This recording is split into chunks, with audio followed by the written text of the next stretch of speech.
Welcome to the DNA Show. DNA? Dude, are we doing a science show? No, D is for Dennis.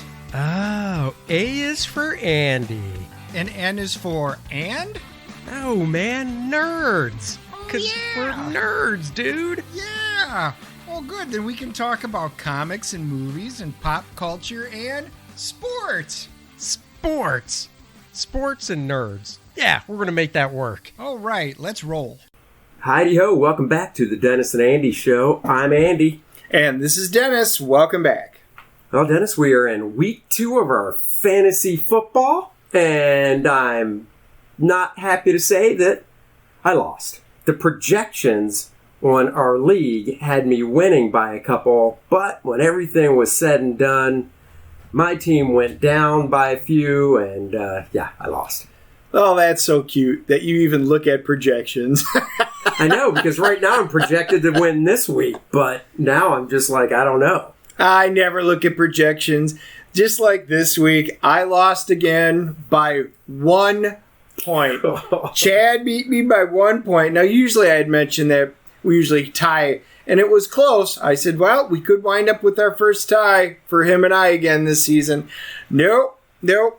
He squeaked it out. Stupid Russell Wilson scored him all the points he needed. Oh, yeah. And Gronkowski,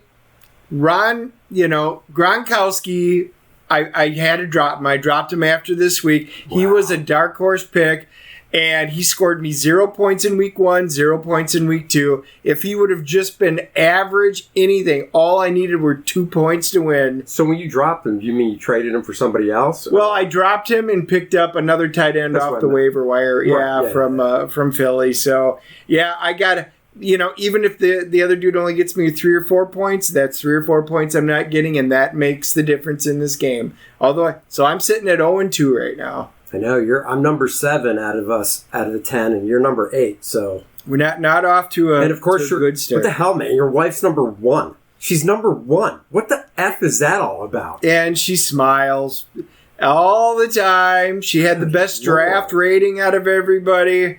Yeah, I don't understand it. Well, I mean, she's not the only one that's 2-0. There's 2 other teams, so it's not like she's up there by herself. Yeah, Chad just beat me. He's 2-0, and Doug's 2-0, and oh well, what can we say? But as long as the Packers continue to win, I would gladly go winless. If it takes me losing in order for the Packers to win, I'm okay with that. That was another game this weekend where they started off down, didn't they? Detroit was beating them. Yeah, because you texted me, and I'm like, Packers are losing. I'm like, what is going on? And then, of course, I'm watching my boys, the Cowboys, play, and I'm just like, fumble.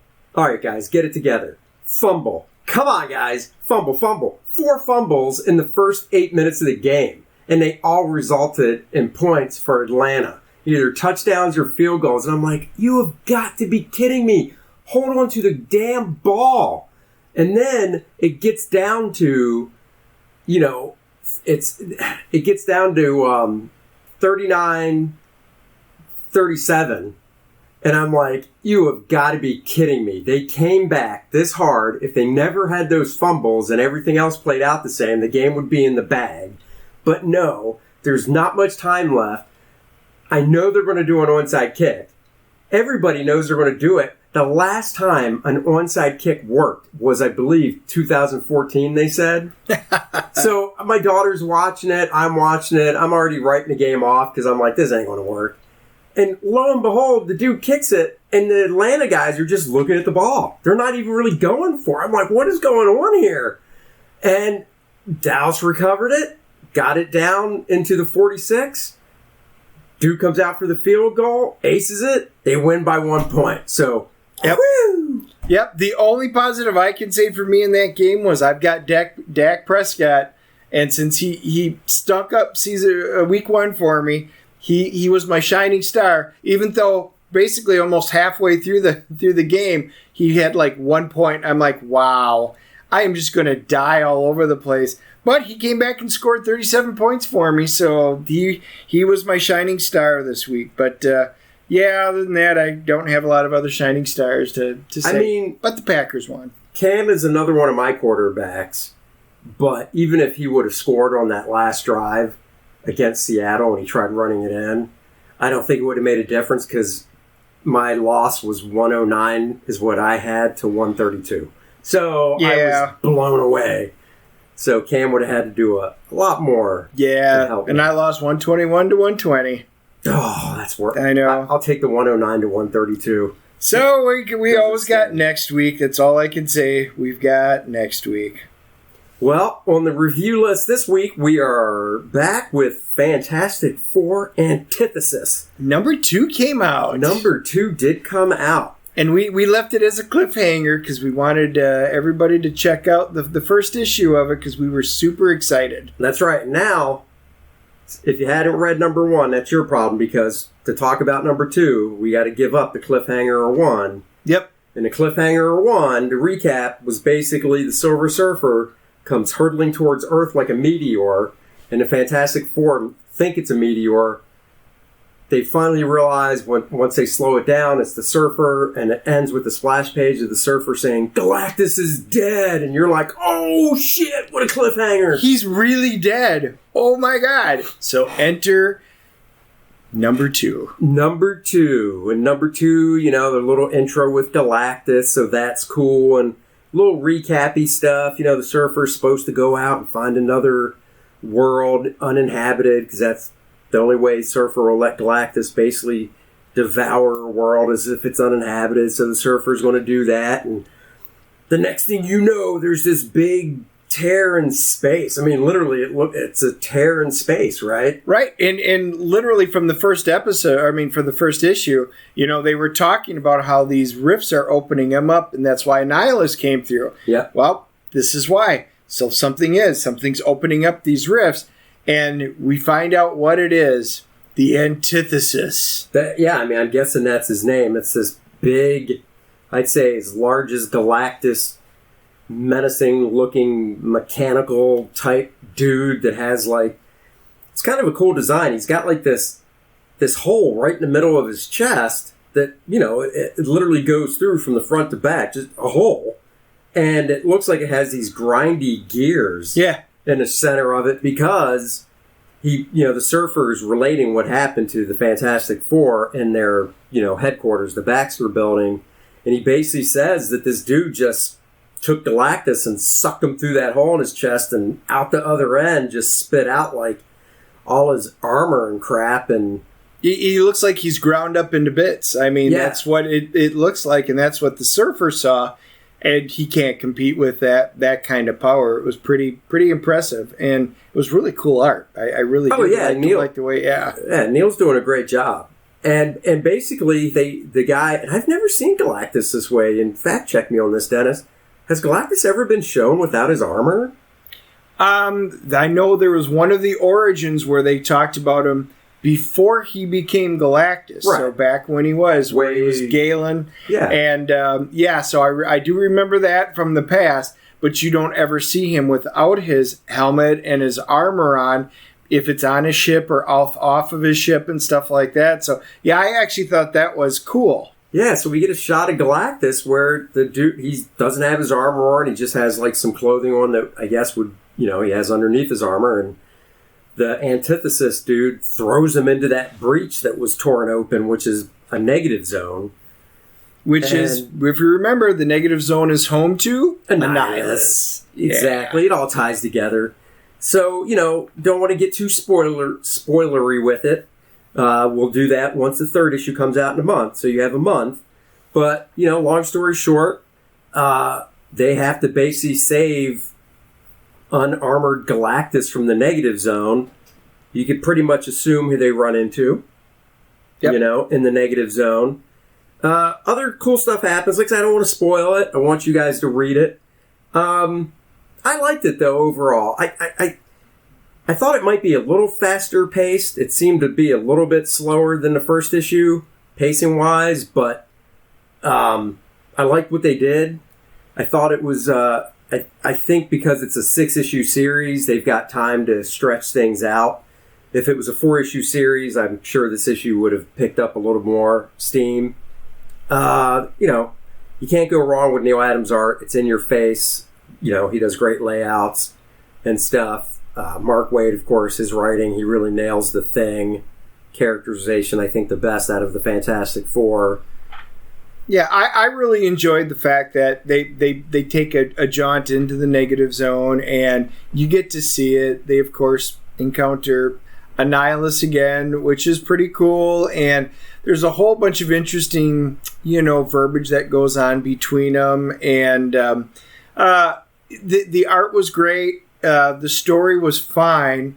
For me, it was a bit of a letdown from the first one because the first one had me captured, had me reeling in. And, of course, already Galactus, we find him as Galen. Right. But, he's not dead now. No. And already in the number 2. So I'm like, all right. So it was kind of a bit of a letdown for me there. Well, the cliffhanger's definitely not the same oomph as the first issue. No. And I think... it's hard to top the first issue ending with the Surfer full splash going, Galactus is dead. For real, he's dead. And you're like, what the hell? So it's really hard. That's just a great cliffhanger for issue 2. There's a cliffhanger for 3, or for issue 2 leading to 3 that it's not. If you want to say that cliffhanger was a 10 from issue 1, this one's probably, unfortunately, like a 6 or 7. Yeah, I was going to say, so even after... we read the first one, we were like, there's no way Galactus is really dead. No, you knew he wasn't. There's just no way. He's too integral to the universe. But what are they going to do and how are they going to do it?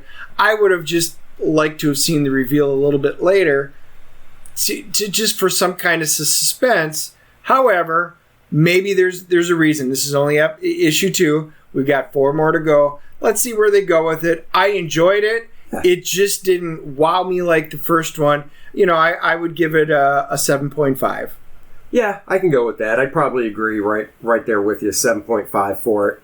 I think, and it could be one of those things that after all 6 issues are out, and if you go back and reread it, or you get the trade paperback to read it, because you're reading it in one big chunk, you're not even going to notice, depending on how issue 3 goes, if issue 3 really picks it back up and ramps it up.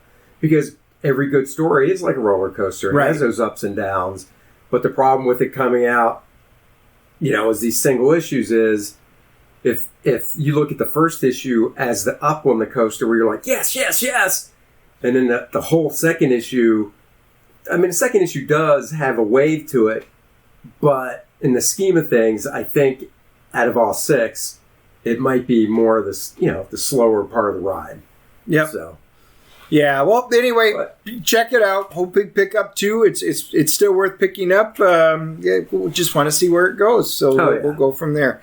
So we've had a couple of requests. Daniel was the first one. He got a hold of us and he said, hey, what's up with this Berserker comic book? So for those of you that don't know, there's a Kickstarter that's out there, and it's Berserker. It's a new comic. It's spelled BRZRKR.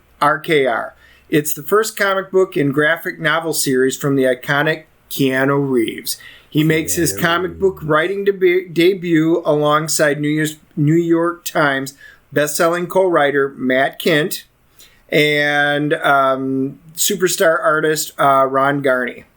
And it looks really good. We'll give a synopsis, and I know Andy's going to weigh in on the guys. But the background is, the man known only as Berserker is half mortal and half god, cursed and compelled to violence, even at the sacrifice of his sanity. Compelled to violence, almost like John Wick. Exactly. But after wandering the world for centuries, Berserker may have finally found a refuge, working for the U.S. government to fight the battles that are too violent and too dangerous for anyone else. In exchange, Berserker will be granted the one thing he desires, the truth about his endless, blood-soaked existence and how to end it. And now, right now, we've got the Kickstarter campaign page up, so it's got 6 days to go. By the time this drops, it'll have 4 days to go, or 3, so you'll still be able to get in on it.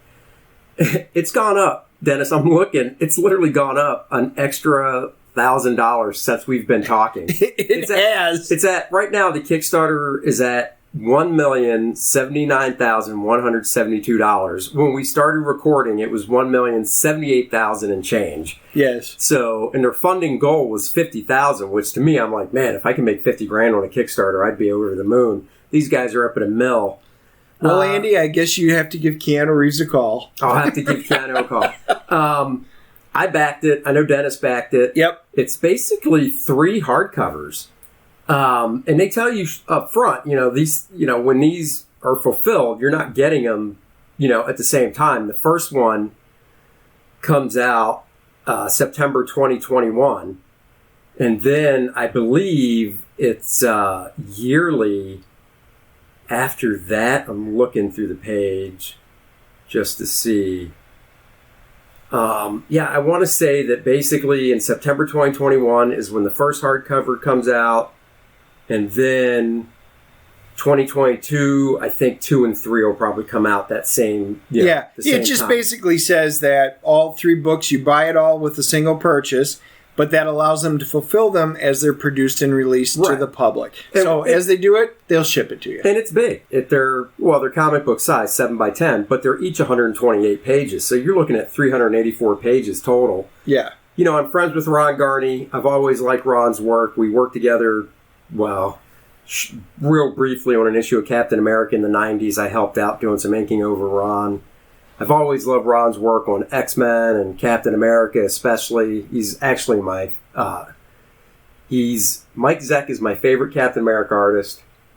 Ron Garney is right after Zeck. Yep. I love him on Cap. And then Wolverine. And you know me on Wolverine. I thought he was great. And then Juggernaut just dropped this week. Yep, I just picked it up. So, I haven't even read that one yet. Yeah, so Ron's stuff is phenomenal. I know he's going to do a great job. I've read a few things by Matt.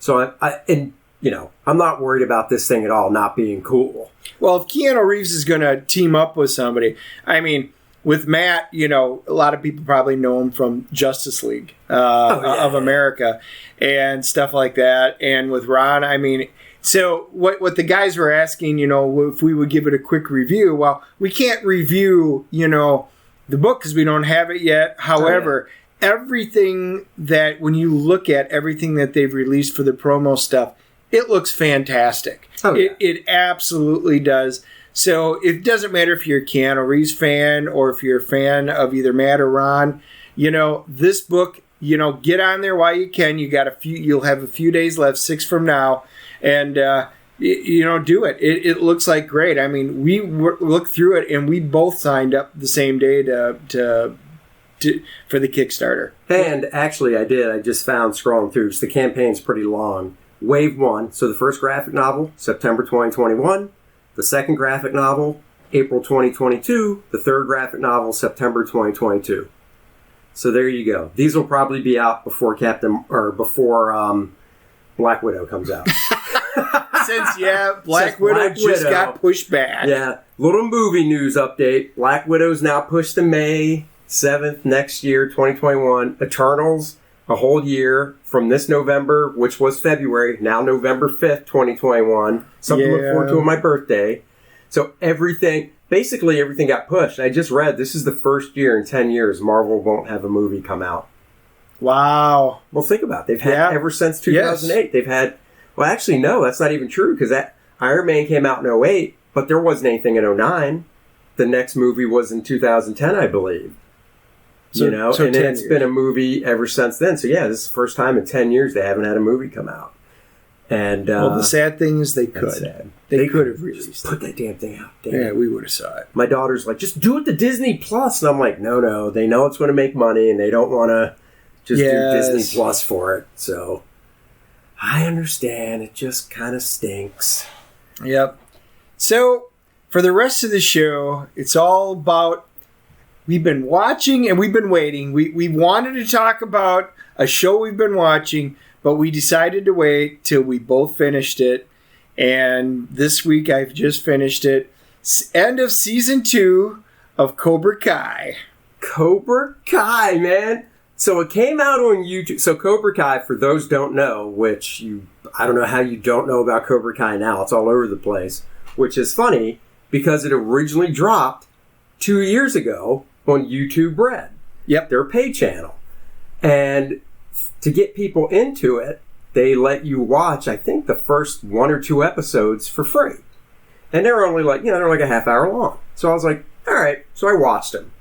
I loved it. I will say flat out, I loved it. But I just didn't feel like dropping $10 a month on YouTube Red because I already subscribed to enough pay stuff like that. And I was like, you know what? As much as I thought this is really good, I'm sure at some point it'll be somewhere else. And lo and behold, 2 years later, Netflix picks it up and drops season 1 and 2. So I'm like, time to binge. And I take it back. I wasn't even going to watch it because I was like, you know what? Even though it's on Netflix, 2 seasons are out now, and do I really want to catch up? But then Dennis watches it and he just raves about it. Well, here's the thing. I wasn't originally... So, I love the original Karate Kids. Sure. First movie was phenomenal. You mean the Will Smith classic. Oh, wow. And he almost said that with a straight face. That is one I have never seen. No. The original Ralph Macchio Karate Kid is still one of my favorite. It is a great movie. Number 2 was solid, but then again, I'm also an Elizabeth Shue fan. Sure. And but my initial thought was, okay, they haven't been doing a lot, and I'm like, maybe they just want a paycheck. They're going to bring back Cobra Kai.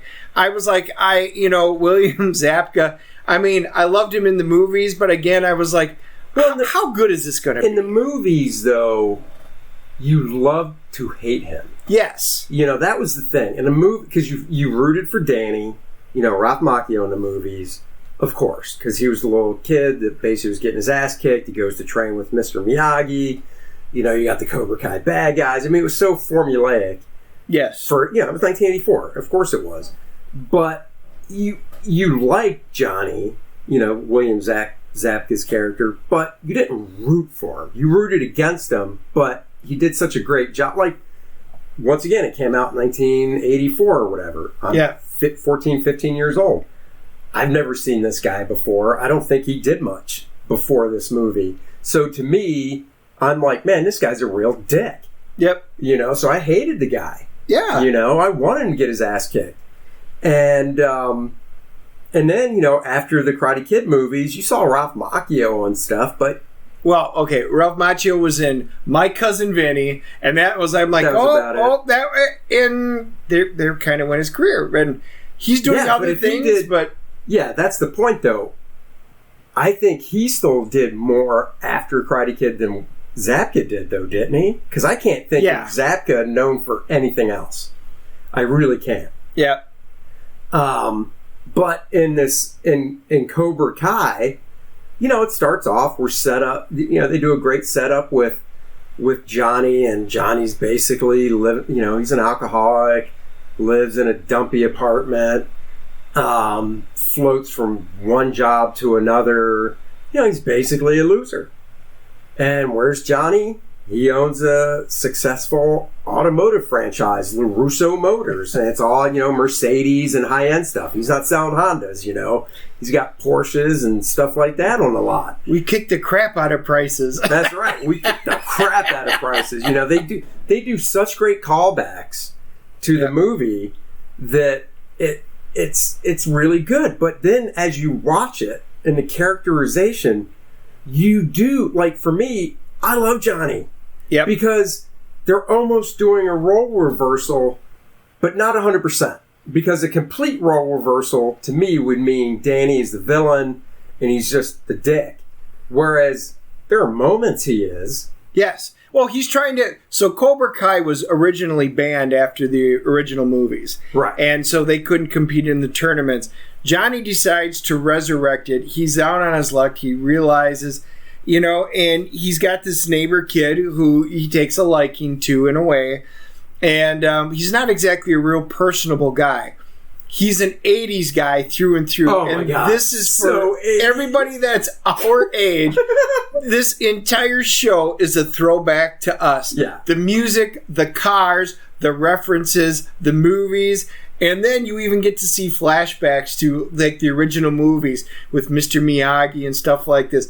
But all the music is 80s, and you just start rocking out with it, and you realize Johnny is misunderstood in a way. He's not a good guy. He's not a bad guy. He's just trying to get by. And then, you know, Danny LaRusso, his character is been very successful, and he's almost privileged because he's been so successful. His wife's wonderful. Wife, yes. 2 kids. Yep. And, you know, making lots of money, stuff like that. But he always harkens back to his time with Miyagi-Do, you know, which is what he winds up creating. And it goes back and forth between the two. And the moment they meet, it's instantly, the rivalry's right back.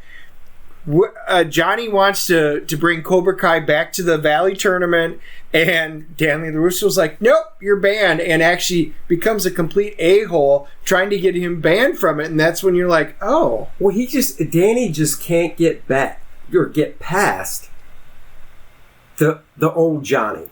Right. He just can't get past it. No matter how, because Johnny's really trying to turn his life around, and even with his students, he's teaching them differently than what Kreese taught. Because Kreese was all no mercy, kill them all. Right. You know, you go in for the throat, you know, don't even fight fair, blah, blah, blah.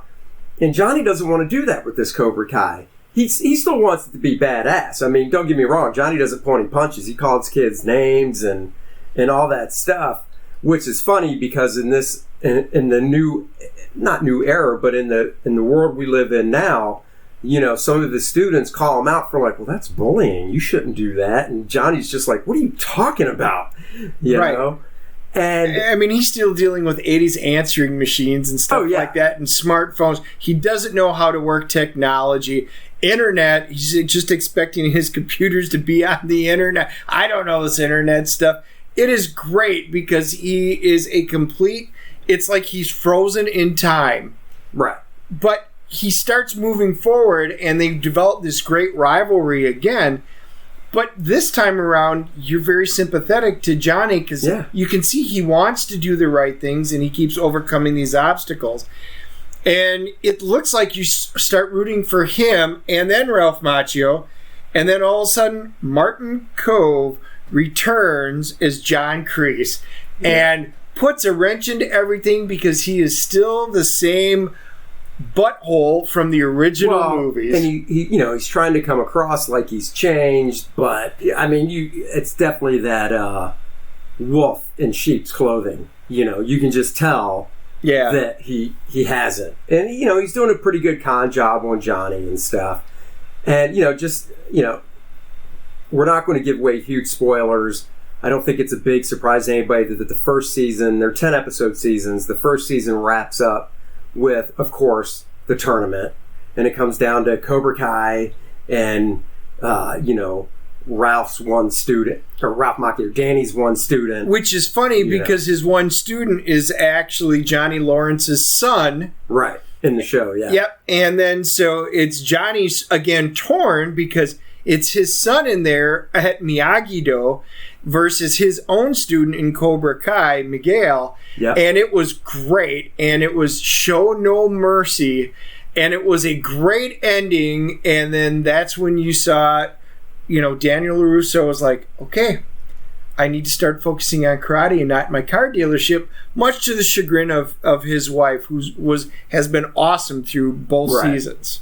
So then, you know, season 2 picks up with, like, right after the end of season 1, season 2 picks up, and it's, you know, Danny has Miyagi-Do going. He's got his 2 students. He has, you know, his daughter, Samantha. Daughter, Samantha, is his student, and Robbie is still a student, Johnny's son, because they don't get along at all.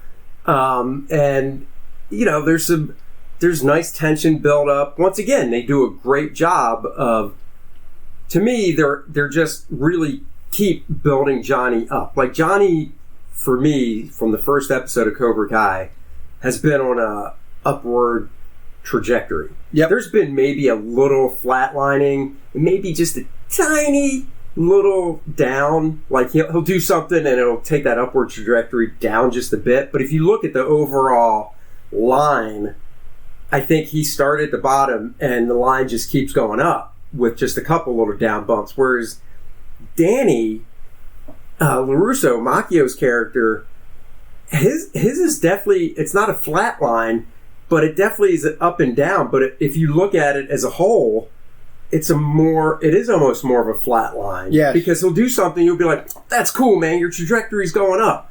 But then when he does something where you're like, dude, dick move, Danny, that line just goes right back down to the bottom. He's got to start all over again with like his street cred and your need to like him as a character. You're just like, all right, I am liking you. Now, forget what you did past episode. Then he does something. You're like, God, I hate you again. Danny, what are you doing?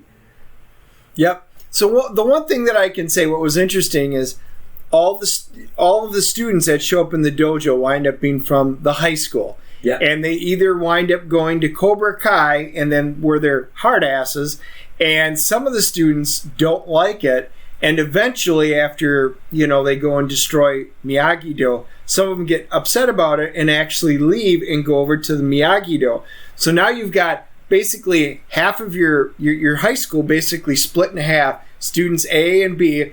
And the thing is, you start liking all of the characters that are in here. So, for example, Hawk, he was lip, as they called them earlier in there. So he's got a deformed lip. Well, he had a cleft palate, right? So they fixed it. So he's got a scar. So Johnny started off calling him Lip, and of course, the other students in the dojo and Cobra Kai were like, "It's not really nice to call people names. You shouldn't do that, Sensei." He goes, "You gotta own it." And Johnny's just like, "You gotta own it. Own it. If you want to change it, you change it." So, like, the next episode, this dude comes walking in the dojo with a big-ass mohawk, and, like, his hair's colored, and he's got, like, ripped sleeves to show off his mini pythons, because he's not a big dude. And then he rips off his shirt, and he has tattooed. He tattoos an entire hawk, huge hawk on his back. And he goes, "But don't tell my parents, but they call me Hawk now." Yeah, but when he first walked in the dojo, everybody was like, "No, we're not taking any new students." He's like, "I'm not new. Remember, I was Lip. What? But you call me Hawk." And yeah, so I mean, that was the kid. He's the villain. Yes. Out of everybody, he's the villain. Yes. Of the show. Yeah. And of course, Kreese as well. And which is funny because then Dimitri, which is his best buddy, they were both nerds. So right. I mean, this is where it goes. Dimitri cannot fight at all. He's horrible, doesn't really want to fight. He's a smart kid, but he's a know-it-all and starts telling everybody everything. And eventually outs him for wetting the bed and stuff because, they've been friends. God, oh my God. Harsh, that episode. It was just great. And again, there's the big bully, which is what you think of Johnny from the original series. And then you've got, like Ralph, which would be Dimitri, only he's way more annoying than LaRusso ever was. Yeah. But you've got like the two really geeky nerds at each karate. You've got two really tough guys. You've got the girls that are both equally good, and you wind up liking all of the characters, not only the parents, which are who we knew, and then you wind up liking all of the students for what they were in their roles in it. So I mean, this wound up being a great show. Far better than I ever expected. Oh my God, so much better. I couldn't stop watching it, and part of it's because they're only like half-hour episodes, except for the season finales. They pushed to like 37 minutes. Yes. We're not going to spoil how season 2 ended, but it was awesome. I will say, I do know season 3 has been filmed and is a wrap. They're just waiting to dump it in early 2021, I think. Well, and the funny part is, as soon as the end of season 2, it's like, season 3, it's already done. And we're like, I know. Well, just put it out. We want to see it. Exactly. Stop killing me here, guys. Yeah. So all in all, even my wife watched this with me, and she, again, loved it. She absolutely, so her and I completely agreed on this one. but she looks at it from a girl's perspective, which is a little different from how you and I watch the movie. But she was enamored with the 80s, with all of the great stuff. And then, like, he gets this Dodge, has to get this Dodge replacement, which LaRusso gives Johnny. And then he takes it to a whole new level, repaints it. It's this black with awesome. Dude, he got my car. Gold. He got a Dodge Challenger, a new, he got it from he got it from Danny's Auto, the used car section, but it's a Dodge Challenger. It's only a few years old. But yeah, he paints it black with a gold pinstripe and Cobra Kai. Awesome music playing. And the thing is, every episode, it's great music, and there's so many 80s flashbacks as he's trying to do technology or whatever the case. What? What do you mean that's not a thing anymore? No, it hasn't been for a long time. Yeah. So definitely check it out. So on our comic book scores, oh my God, I go 10. I'm going 10. Wow. I'm going perfect. It's freaking perfect. It is so good. Wow. I'm going 10. First one of any of our podcasts. I'm going to give it a solid 9.6 because there's very little. I can't really complain about anything. It's just good. It starts off fine, but just keeps building better and better. And I was like, this is some of the best writing that I've seen come out of anything in Hollywood in a long time on something that I almost didn't even give a second glance because even though I like the original movies, I'm like, they just can't do a lot with it. It's like Guardians of the Galaxy. Who are these guys? Who cares about these guys? And they came out and wound up in a phenomenal movie. That's what this was. An absolute dark horse surprise hit. It's just out of 20 episodes, unlike other series that I've binge watched and stuff, there's usually an episode or two that I make it through because I'm like, well, I'm not going to give up on it. It's just a slow episode. I can't think of one out of the 20. All 20 episodes just had me. So that's why I'll go flat out 10. Wow. Yeah, man. All right. It's well, good stuff. That's all I can say. First time we've added 10. And that's right. Maybe the last time. And I got to say, John Kreese, I just looked him up. How old do you think he is? Oh, yes. He wasn't exactly, I'm going to say 70. 74. Wow. He's in good shape still for 74. Well, he's like you get when you get older, he's withered some. You know what I mean? He's lost some mass, but just mobility wise, just moving around, I mean. My wife said, looks like you got a face job. I mean, it's just it's got that Joan Rivers kind of look. Yeah. And you can tell he dyes hair, but at that age, he still looks really solid because if he's that means Johnny's got to be right. He's got to be in his 50. Yeah, he's got to be 50 to early 50s. I would say. I looked it up. Thing with Machio. He is. He's 4 years older, so he'll be 4 years older than me. So he was born in '65. So yeah, he'll be 55 this year. Yeah, he looks great. I mean, he looks great too. Machio, I believe, is older than that though. Let's look him up quick. 61. Oh, actually, he looks great. He'll be, his birthday's the day before mine, November 4th. Mine's November 5th. So, of course, because we're both awesome. And he's going to be freaking 59. Yeah, and he doesn't doesn't look anything near 58. He's always looked young. Well, okay, anyhow, this is 2 years old. So when this originally came out in 18, he wasn't 58. But still, he doesn't look anything over 50. Yep. Regardless. So, a little graying in the temples maybe, but that's about it. Yeah, everybody looks, I mean, they're all physically fit and stuff like that, which is funny because his wife, who in the movie, you assume they're roughly the same age, she was born in 81, so there's actually a 20-year difference between them. No way. Yeah. That's hysterical. Courtney Hengler. Yeah. So she's awesome, but yeah, I mean, it's just kind of funny. There's an actual 20-year difference between the two of them. Yes, they're definitely not ever going to say how old Danny is because they're not going to be like, oh yeah, there's 20-year difference. But nope. So definitely check that out, guys, and we will catch you next week. And I hope I can actually win a fantasy football game. Yeah, we're gonna remember to check us out on our Facebook page. Yep. We're on all the different platforms, and we are now getting up on YouTube, so you'll be able to check out all the new ones on the YouTube. That's right, Dennis and Andy Show at Facebook, iHeartRadio, iTunes, SoundCloud, like Dennis said, YouTube, and we'll catch you next week. Bye. Bye-bye. Until next week, Grab your 3D glasses. Get your favorite comic books, roll them up, and put them in your back pocket the way you should treat comics. Throw your pigskin up on the mantle. This is Dennis. This is Andy. Later, Later, friends. friends.